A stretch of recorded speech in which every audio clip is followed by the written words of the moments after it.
कहानी की शुरुआत में हम दो लोगों को शॉपिंग करते हुए देखते हैं। ये लोग ड्रिलिंग करने का सामान, कुछ रस्सियां और कमरे को साउंड प्रूफ करने का सामान खरीद रहे थे। घर आने के बाद ये लोग एक कमरे को पूरी तरह साउंड प्रूफ बनाते हैं और वहाँ पर एक बेड भी रख देते हैं। इसके बाद वो दोनों अपनी वैन में जाते हैं और उसे भी साउंड प्रूफ कर देते हैं। अगले दिन वो दोनों एक लोकेशन पर जाकर किसी के आने का इंतजार कर रहे थे। थोड़ी देर बाद वहाँ से एक लड़की गुजरती है और वो दोनों अपनी वैन से उतरकर उस लड़की को किडनैप कर लेते हैं और उसे वैन में ले जाकर उसके हाथ, पैर और मुंह को बांध देते हैं। इसके बाद वो दोनों उस लड़की को उसी रूम में लेके जाते हैं जिसे इन्होंने साउंड प्रूफ बनाया था। वो दोनों उस लड़की को बेड से बांध देते हैं और उसके कपड़े उतार कर उसकी फोटोज क्लिक करने लगते हैं। फिर वो दोनों जबरदस्ती उस लड़की को दूसरे कपड़े पहनाते हैं और उसे उस कमरे में बंद करके वहाँ से चले जाते हैं। थोड़ी देर बाद एक किडनैपर उस लड़की के पास आता है और उससे उसके डैड का ईमेल एड्रेस और फोन नंबर मांगता है। वो किडनैपर उसको बोलता है कि वो लोग तुम्हारे बदले तुम्हारे डैड से बहुत सारे पैसे मांगेंगे। अगर तुम्हारे डैड ने पैसे दे दिए तो तुम सही सलामत अपने घर पर पहुँच जाओगी। इसके बाद वो दोनों बाहर आते हैं। इनमें से एक किडनैपर, जो कि ये काम पहली बार कर रहा था, उसका नाम टॉम होता है और दूसरा, जो कि इस काम में अच्छा खासा एक्सपीरियंस था, उसका नाम विक होता है।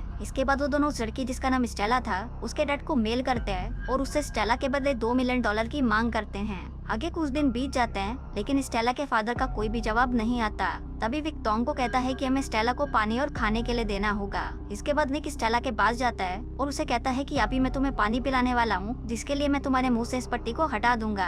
अगर तुम चिल्लाई तो हम तुम्हें बेहोश कर देंगे। स्टेला इशारा करती है कि वो नहीं चिल्लाएगी, लेकिन जैसे ही विक उसके मुंह से पट्टी हटाता है, स्टेला जोर जोर से चिल्लाने लगती है। ये देखकर विक उसके मुंह को बंद करता है और उसे एक बार फिर बताता है कि ये करने का कोई फायदा नहीं, क्योंकि ये पूरा कमरा साउंड प्रूफ है। फिर स्टेला को पानी पिलाने के बाद वो उसे बताता है कि उसे बाथरूम जाने के लिए 1 नंबर या 2 नंबर अपने हाथों से दिखाना होगा। तभी स्टेला 1 नंबर दिखाती है, मतलब उसे टॉयलेट जाना था। लेकिन तभी वो एक पॉट लेकर आता है और स्टेला को उसी के सामने टॉयलेट करने को कहता है। पहले तो स्टेला इसके लिए मना करती है, लेकिन उसके पास और कोई ऑप्शन नहीं होता तो वो इसके लिए मान जाती है। इसके बाद हम देखते हैं कि टॉम को ये सब सही नहीं लग रहा था और वो इतना डिस्टर्ब हो चुका था कि वो ठीक से खाना भी नहीं खा रहा था। वहीं विक जब ये देखता है तो वो टॉम को जबरदस्ती खाना खिलाने लगता है। इसके बाद विक उसे कहता है कि अब ये सोचने का टाइम नहीं है कि हम सही कर रहे हैं या गलत, क्योंकि हम इस चीज की तैयारी बहुत टाइम से कर रहे हैं और अगर तुम्हारी बेवकूफी से स्टेला को हमारे बारे में पता चल गया तो हमको फिर से जेल जाना पड़ सकता है। फिर विक के बाहर जाते ही टॉम स्टेला की फोटोज चेक करता है, जिसे देखकर उसे स्टेला के लिए बहुत बुरा लगता है। और फिर जब वो स्टेला को चेक करने के लिए उसके कमरे में जाता है तो वहाँ पर स्टेला इशारा करती है कि उसे पॉटी जाना है। ये देखकर टॉम एक बाल्टी लेकर आता है और उसके हाथ पैर खोलकर उसे उसके सामने ही पॉटी करने को कहता है, पर स्टेला उसके सामने ये सब करने से मना कर देती है तो टॉम पीछे मुड़ जाता है। लेकिन तभी स्टेला इसी मौके का फायदा उठाती है और उस बाल्टी को उठाकर उसे टॉम पर हमला कर देती है। इसे टॉम की बंदूक नीचे गिर जाती है और फिर स्टेला उस बंदूक को उठाकर टॉम की तरफ पॉइंट करती है और वो उसे उसकी हथकड़ी को खोलने के लिए कहती है। फिर टॉम जैसे ही उसकी हथकड़ी को खोलता है तभी स्टेला उसको डराने के लिए गोली चलाती है और उसके मास्क को भी खींचकर उतार देती है। इसके बाद जब स्टेला टॉम का फेस देखती है तो हमें पता चलता है कि स्टेला पहले से ही टॉम को जानती थी और वो दोनों पहले रिलेशनशिप में थे। फिर स्टेला के पूछने पर टॉम उसे बताता है कि जब वो जेल में था तो तुम मुझसे एक बार भी मिलने नहीं आई और तुमने मुझे अचानक छोड़ भी दिया, इसलिए मैंने फिर विक के साथ मिलकर तुमको किडनैप करने का प्लान बनाया। ये सब बताते हुए टॉम अचानक स्टेला पर कूद जाता है और उससे वो गन छीनकर उसे वापस बेड से बांध देता है। इसके बाद वो स्टेला को कहता है कि अगर इस बारे में विक को पता चला तो वो हम दोनों को जान से मार देगा और इसके थोड़ी ही देर बाद विक भी वहाँ पर आ जाता है। फिर विक टॉम को बताता है कि स्टेला के फादर ने पैसे देने से मना कर दिया है, इसलिए उन दोनों को कोई दूसरा रास्ता ढूंढना होगा। अगले दिन वो दोनों स्टेला के रूम में कैमरा लेकर आते हैं और विक स्टेला को कहता है कि तुम्हारे फादर ने हमें पैसा देने के लिए मना कर दिया है, इसलिए हम तुम्हारी उंगली काटकर एक वीडियो बनाएंगे और उसे तुम्हारे फादर को भेज देंगे। लेकिन ये सुनते ही स्टेला बहुत डर जाती है और उन्हें ऐसा करने से मना करती है, लेकिन विक उसकी बात नहीं सुनता। तभी स्टेला उसे कहती है कि वो प्रेग्नेंट है, जिसे सुनकर टॉम शॉक्ड हो जाता है और वो विक को उसकी उंगली काटने से मना कर देता है। वो कहता है कि हमने इतना तो रिकॉर्ड कर ही लिया है कि इसके फादर पैसा देने के लिए राजी हो जाएं। इसके बाद विक जब स्टेला को खाना खिला रहा था तब स्टेला उसे कहती है कि वो सिर्फ टॉम के हाथ से ही खाना खाना चाहती है, लेकिन विक उसे मना कर देता है। तभी टॉम की नजर उस बुलेट पर पड़ती है जो कि स्टेला ने उस पर चलाई थी। ये देखकर टॉम उसे उठाने की कोशिश करता है, पर विक उसे उसकी जगह पर ही खड़े रहने को कहता है। फिर जब स्टेला को खाना खिलाने के बाद कटोरी में से चम्मच नीचे गिर जाता है तभी टॉम उस चम्मच को उठाने के बहाने उस बुलेट को भी उठा लेता है। फिर वो टॉयलेट में जाकर उस बुलेट को फ्लश करने की कोशिश करता है, पर वो बुलेट फ्लश नहीं हो रहा था। तभी फ्लश की आवाज सुनकर विक को शक होता है, इसलिए वो सीधा बाथरूम के अंदर आ जाता है, लेकिन उसी वक्त टॉम उस बुलेट को निगल लेता है। इसके बाद बाद विक जब स्टेला के डैड को वीडियो भेजने के लिए बाहर जाता है तब टॉम स्टेला के पास आता है और उसे पूछता है कि क्या वो सच में प्रेग्नेंट है।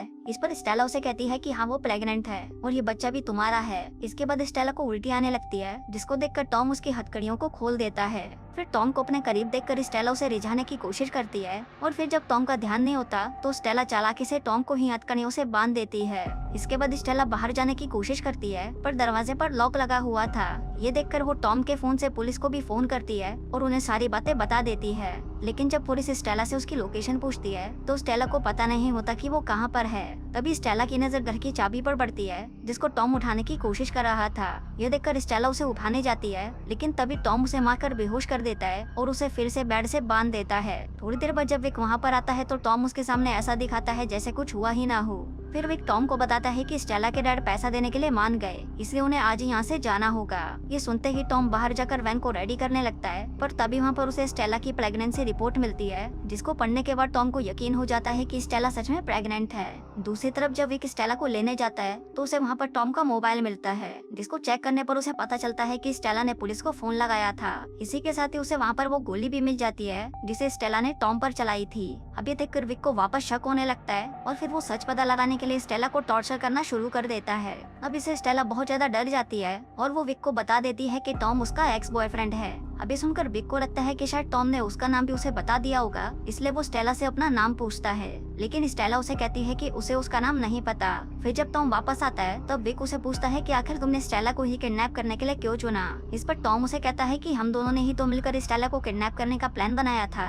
इसके बाद विक टॉम को कहता है कि हम दोनों को एक दूसरे पर ट्रस्ट करना चाहिए और मुझे लग रहा है कि तुम मुझसे कुछ छुपा रहे हो। इस पर टॉम उसे कहता है कि मैं तुम्हारे साथ ऑनेस्ट हूँ और मैंने तुमसे कुछ नहीं छुपाया। इसके बाद वो लोग स्टेला को बेहोश कर देते हैं और उसे दूसरी लोकेशन पर ले आते हैं। वहाँ स्टेला को बांधते हुए टॉम देखता है कि स्टेला के सर पर चोट का निशान है, मतलब कि विक ने उसे मारा है। इसके बाद वो लोग स्टेला के डैड से पैसे लेने के लिए जंगल के अंदर जाते हैं जहाँ पर टॉम देखता है कि वहाँ पर कोई भी पैसे नहीं है। फिर टॉम ये बात विक को बताने के लिए उसके पास जाता है तो विक उसे कहता है कि मुझे पता है कि पैसे यहाँ पर नहीं है क्योंकि मैंने पैसे लेने की लोकेशन चेंज कर दी थी। ये बोलकर विक टॉम पर गन पॉइंट करता है जिससे टॉम भी समझ जाता है कि विक को उसके और स्टेला के बारे में पता चल चुका है। जिसके बाद वो खुद ही उसे अपने और स्टेला के बारे में सब कुछ बता देता है। आगे विक टॉम पर गोली चलाने ही वाला था तभी टॉम उसे चकमा देकर वहाँ से भाग जाता है। टॉम को भागता हुआ देखकर विक उस पर दूर से ही गोली चलाता है और वो गोली भी टॉम को जाकर लग जाती है। पर जब विक उसको देखने के लिए उसके पास जाता है तो टॉम वहाँ से गायब होता है। इसके बाद विक स्टेला के फादर से पैसे लेकर वापस स्टेला के पास जाता है। यहाँ पर विक अब स्टेला को मारना चाहता था इसलिए वो एक जहर से भरा हुआ इंजेक्शन लेकर उसे स्टेला को लगाने ही वाला था पर तभी पीछे से टॉम उस पर हमला कर देता है। पर क्योंकि विक के पास गन थी इसलिए वो उस गन से टॉम को शूट कर देता है। अब विक टॉम को जान से मारने ही वाला था पर तभी स्टेला अपने पैरों से विक को नीचे गिरा देती है। इसी दौरान टॉम के हाथ में वो बंदूक लग जाती है और वो उसी वक्त उससे विक को गोली मार देता है जिससे विक की वहीं पर मौत हो जाती है। इसके बाद टॉम विक की पॉकेट में से चाबी निकालकर उसे स्टेला को देता है जिससे स्टेला खुद को छुड़ाकर आजाद हो जाती है। वहीं 2 गोली लगने की वजह से टॉम बहुत ज्यादा घायल हो चुका था और उसकी भी वहीं पर मौत हो जाती है। इसके बाद स्टेला वहाँ से निकलकर विक की कार में आकर बैठती है जहाँ पर उसे वो पैसे मिलते हैं जो स्टेला के फादर ने उसे छुड़ाने के लिए दिए थे। अब उन पैसों को देखकर स्टेला ये डिसाइड करती है कि वो घर वापस नहीं जाएगी और अपनी जिंदगी की एक नई शुरुआत करेगी। और दोस्तों इसी के साथ ही ये कहानी यहीं खत्म हो जाती है।